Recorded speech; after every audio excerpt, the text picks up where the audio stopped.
কথা বলছি আগামী কালকে কি ঘিরে বাংলাদেশে এই মুহূর্তে সরকারের মধ্যে উত্তেজনা আছে, টেনশন আছে। হাজার হাজার গোয়েন্দা বিভাগ, আমাদের পুলিশের যত ডিপার্টমেন্ট আছে, এনএসআই, ডিজিএফআই, যতগুলো ডিপার্টমেন্ট আছে, প্রত্যেকেই আগামী কালকের জন্য সচেতন। কারণ 5ই আগস্ট ঘিরে বড় ধরনের একটা পরিকল্পনা রয়েছে আওয়ামী লীগের, এমনটা দাবি করেছে বিভিন্ন সংস্থা, গোয়েন্দা মন্ত্রণালয় আর বিভিন্ন যে সেক্টরগুলো আছে। দেখছেন অপরাধীর বিচার কিভাবে হয়, স্বৈরাচার শাসকের বিচার কিভাবে হয়, এভাবেই বিচারটা হবে। এটা একটা স্যাম্পল বললো ওরা, কিন্তু এটা বলছে যে আমরা অত নিষ্ঠুর বিচার চাই না, আমরা চাই বর্তমান যুগের একটা বিচার। আর এই বিচারটা এই জন্য দরকার, এই দৃষ্টান্ত স্থাপন করার এত বেশি জরুরি এই জন্য যে আগামীতে যেন আর কেউ স্বৈরাচার শাসক হয়ে উঠতে না পারে। ঠিক আছে না ভাই? খুবই দরকার। হ্যাঁ, তবে একটা কথা আছে ভাই, দেখেন এত কিছু হওয়ার পর, এত প্রমাণ দেওয়ার পরও দেখবেন আমাদের টক শোতে আমাদের কিছু বুদ্ধিজীবী আয়সা ওই যে কিছু কথা বলবে ইনায়া বিনায়া, আসলে ওরা সফট আওয়ামী লীগার, সফট আওয়ামী লীগ। শাহবাগে বাংলাদেশ জাতীয়তাবাদী ছাত্রদলের গণসমাবেশ ব্যর্থ। শাহবাগের ছাত্রদলের নানান গণসমাবেশের নানান রহস্য, গোপন অনেক বিষয় মূলত ফাঁস হয়ে গিয়েছে, ধরা পড়ে গিয়েছে। দর্শক, 5ই আগস্টকে কেন্দ্র করে আওয়ামী লীগ গোপন চক্রান্ত করেছিল। অবশেষে সেই চক্রান্ত ফাঁস করে দিল ডক্টর মোহাম্মদ ইউনূস। কি সেই চক্রান্ত দর্শক, যা জানলে আপনারা অবাক হয়ে যাবেন। তাই ভিডিওটি না টেনে একটি লাইক দিয়ে দেখতে থাকুন সম্পূর্ণ ভিডিওটি। উনি আল্লাহর কাছে মুনাজাতে, ওইটার ভিডিও আছে আপনারা দেখছেন নিশ্চয়ই, যে আল্লাহ আমাকে যারা কলঙ্কিত করলো, আমাকে যারা অপবাদ দিল, তাদের বিচার তুমি করবা, এই মাটিতে, বাংলার মাটিতে করতে হবে, এরকম একটা দাবি জানাইছিল আল্লাহর কাছে। দেখেন সেটা সত্য, আজকে বিচার তো শুরু হইলো, তাই না, এই বাংলার মাটিতে। এবং এমন একটা বিচার, যে বিচার ইতিহাসের পাতায় লেখা থাকবে।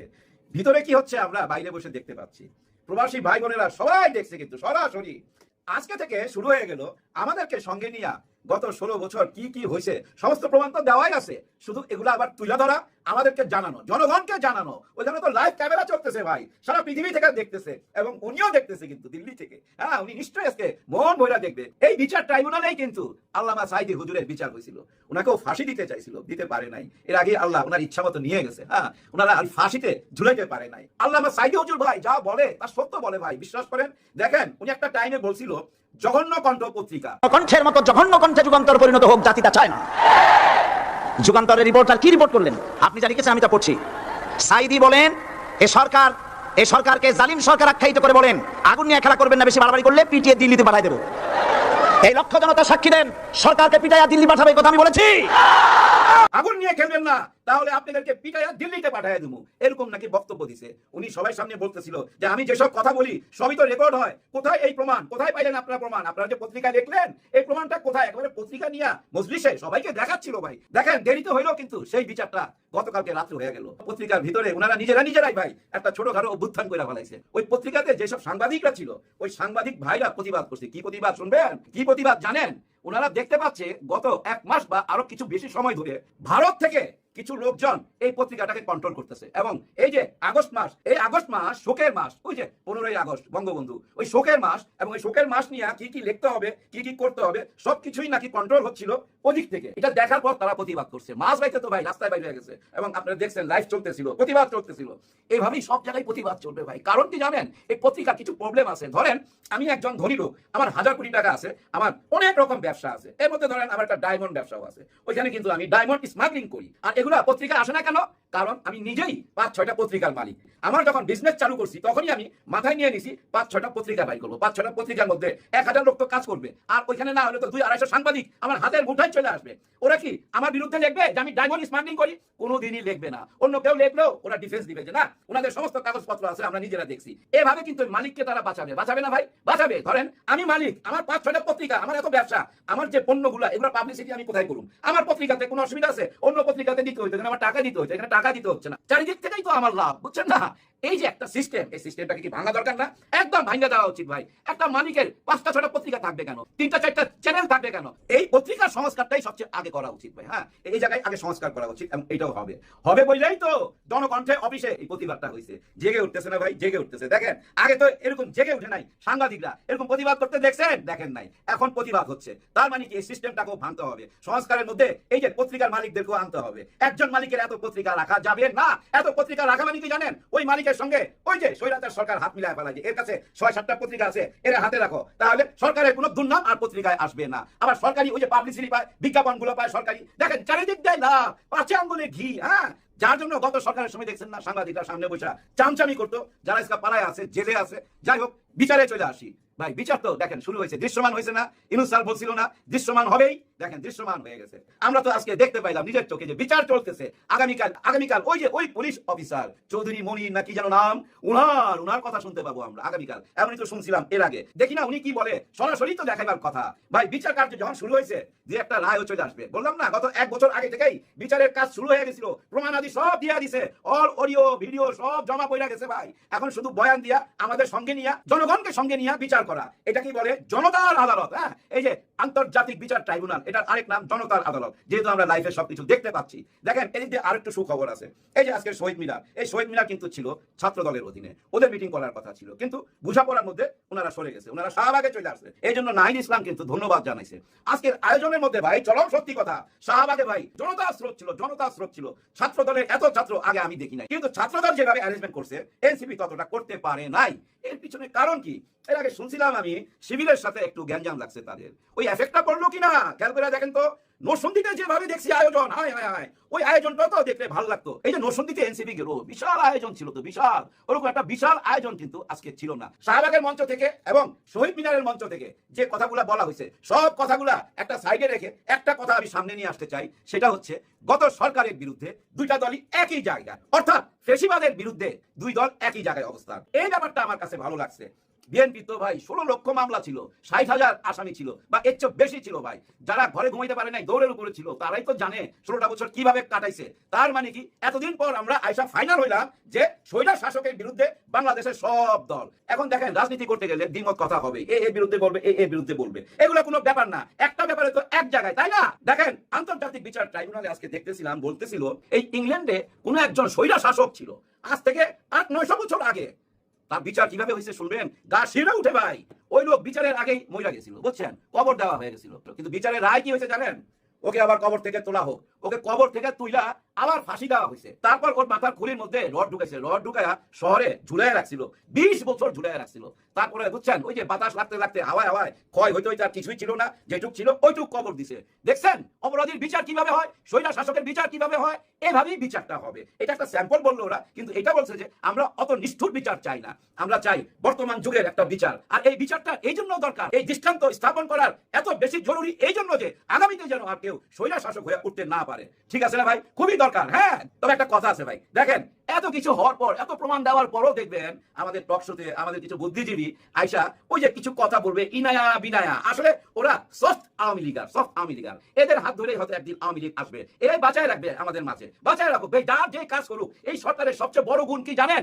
সবাইকে কথা বলতে দিছে, স্বাধীনতা দিছে। আপনি মিথ্যা কথা বলেন, কোনো প্রবলেম নাই, কিচ্ছু বলবেন না আপনাকে। আর এই সরকারের অর্জন কি ভাই? আর এই সরকারের ভাই অর্জনের কথা বলে কি করুন বলেন? কেউ তো বিশ্বাস করে না। যেমন ওই যে 35% শুল্ক আমাদের উপরে চালাই দিয়েছিল ডোনাল্ড ট্রাম্প, সেটাকে কমায়া 15% কমাইছে, কমায়া 20-এ আনছে।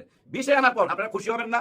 যখন এটা 35 ছিল তখন বলতেছিল ইউনূস সরকারকে ট্রাম্প পছন্দ করে না, ইউনূস সরকারের কোনো দাম নাই, কিভাবে আমাদের ব্যবসা বাণিজ্য টিকা থাকবে, এরকম হুঙ্কার দিতেছিল বিভিন্ন টক শোতে। কিন্তু 15 ভাগ কমায়া যখন 20 ভাগে নিয়ে আসলো, তখন তো আর কোনো কথা বলতেছেন না আপনারা, একদম বোবা চুপ। এটা ইতিহাস ভাই, এরকম অনেক কাজ করছে এই দেশে ভাই, অনেক কাজ করছে। সবচেয়ে বড় কাজ করছে কি জানেন?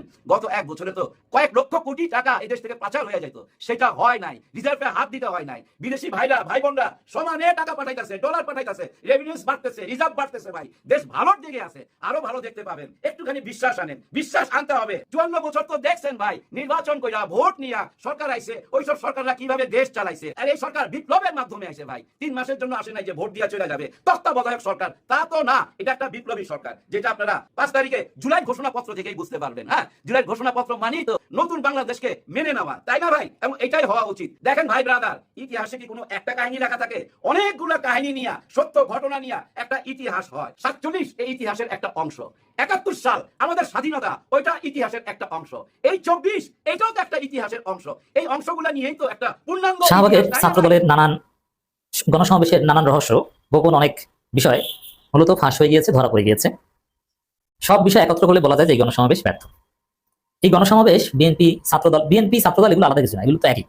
কারণ অঙ্গ সহযোগী সংগঠন, যেমন ছাত্রলীগ কিন্তু আওয়ামী লীগের অঙ্গ সংগঠন বলা হতো না, আবার শিবির কোনোভাবেই জামাতের অঙ্গ সহযোগী সংগঠন নয়।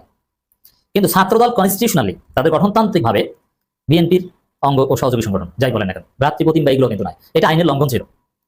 ছাত্রদলের কমিটি তারেক রহমানের নির্দেশে ছাত্রদলের গণসমাবেশে পোস্টার তারেক রহমান। তো এই শাহবাগের যে গণসমাবেশ, যেটা এখন বিশ্লেষণ করবো, যেটা আমরা ব্যর্থ বলছি, কেন ব্যর্থ আমি আসছি সেদিকে। এখানে তারেক রহমান থেকে শুরু করে বিএনপি, ছাত্রদল, যুবদল, স্বেচ্ছাসেবক দল, তাঁতি দল, অমুক দল, মৎস্যজীবী দল, টোকাই দল, সবার একটা সম্মিলিত প্রয়াস হচ্ছে এই গণসমাবেশ। কিন্তু এই গণসমাবেশ ব্যর্থ, এখানে লোক হয়নি। এখন অনেক ছবি দেখাবেন আমাকে, মন্তব্য করবেন, এই যে দেখেন ভাই কত লোক। ভাই এইসব বাটপারি আধুনিক যুগে মানুষ বুঝে। আপনি গণসমাবেশ করবেন রাস্তায় কেন, শাহবাগে কেন? বাংলাদেশে মাঠের অভাব? সরোয়ার্দী উদ্যানের এক পাশে শিবির প্রোগ্রাম করছে, আর পাশে আপনার করেন ঢাকা বিশ্ববিদ্যালয় কেন্দ্রীয় মাঠে করেন। অথবা গোলাপবাগ মাঠ থেকে শুরু করে সংসদ ভবনের সামনে বিশাল মাঠ আছে। ঢাকার শহরে সমাবেশ করার জন্য অনেক মাঠ আছে। অথবা ছাত্রদল যদি চাইতো শিবিরের সাথে সমন্বয় করে যে ঠিক আছে আপনারা সরোয়ার্দী উদ্যানে 4 দিন ওই প্রোগ্রামটা ওইটা অন্য কোথাও করেন, অন্য কোথাও করতে পারতো, মালিক নিয়ে বিনীত করতে পারতো যে আমরা সরোয়ার্দী উদ্যানে মহাসমাবেশ করবো। মহাসমাবেশ, গণসমাবেশ এগুলো সাধারণত মাঠে করাটাই বেটার।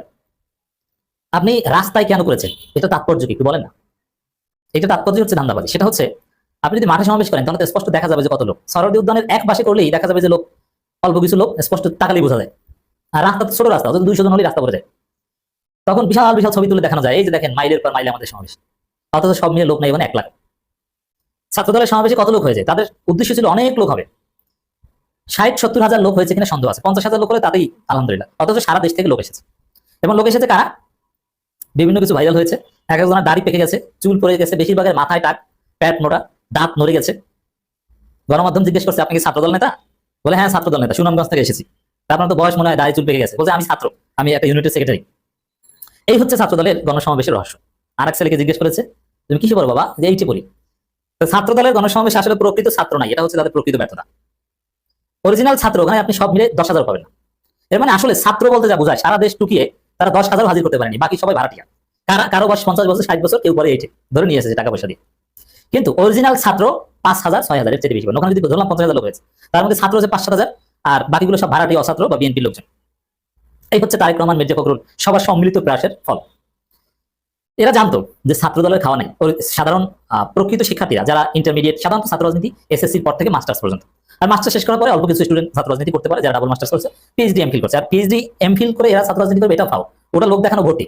পিএইচডি এমফিল প্রকৃতভাবে করতে গেলে যে ব্যস্ততা, যে কাজ, তাতে ওই ছাত্র রাজনীতি করা অনেক কঠিন। যেমন শফিকুল ইসলাম মাসুদরা কয়েকজনে রানিং নেতা থাকা অবস্থায় পিএইচডি ডিগ্রি করেছিল, ওটা ছিল একটা প্রতারণা, এটার বিরুদ্ধে আমি সোচ্চার। তা আমার প্রিয় লোক শফিকুল ইসলাম মাসুদরা বংশঙ্করে পিএইচডি ডিগ্রি পেয়েছে, মানে এই না যে এটাকে আমরা সমর্থন করি, কখনো না। ডক্টর মোবারক যে পিএইচডি ডিগ্রি পেয়েছে, এইসব জালিয়াতি আমরা এক বিন্দু সমর্থন করি না, রেজাল্ট করি না। যাই হোক দর্শক, তো এখানে ছাত্র হচ্ছে সাধারণত সর্বোচ্চ ডাবল মাস্টার্স বা 2-3টে মাস্টার্স করলো কয়েক বছর, আমি টেনে 30 বছর। এখন সাধারণত 18 বছর থেকে 30 বছর এরা যে রাজনীতি করে ওইটা হচ্ছে প্রকৃত ছাত্র রাজনীতি। এইটা হিসাব করলে আপনি ওখানে 5,000 বেশি পাবেন কিনা সন্দেহ আছে। ওখানে যারা এসেছে 98% এরা গত 10 বছরে কোন স্কুল কলেজের বারান্দাও যায়নি। আর চট্টগ্রাম কলেজে বিভিন্ন জায়গায় ছাত্র দেখেছে না, রাতে কলেজের গেট ভেঙে কলেজে ঢুকতে চায়, দিনে কলেজে ঢুকতে পারে না, কারণ তারা তো কোনো ছাত্র না। এটা নিয়ে চট্টগ্রাম কলেজের ছাত্র মজাও করেছে।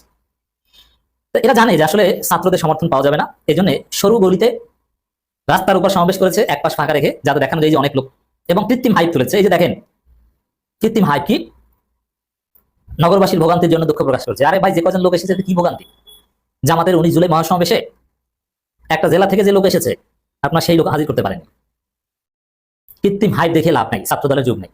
এই বুড়া বাচ্চা দাড়ি পাকা লোক দিয়ে আপনি ছাত্র দলের গণসমাবেশ সফল দেখাবেন? এটা কোনো ফাঁকা ফাঁকা লোক দেখে, ফাঁকা ফাঁকা দাঁড়ানো ভালো, এটা খারাপ কিছু না, নির্দিষ্ট দূরত্বে থাকা ভালো। ছবিগুলো এমন অ্যাঙ্গেলে তুলেছে যে বিশাল কিছু, আসলে বিশাল কিছু না।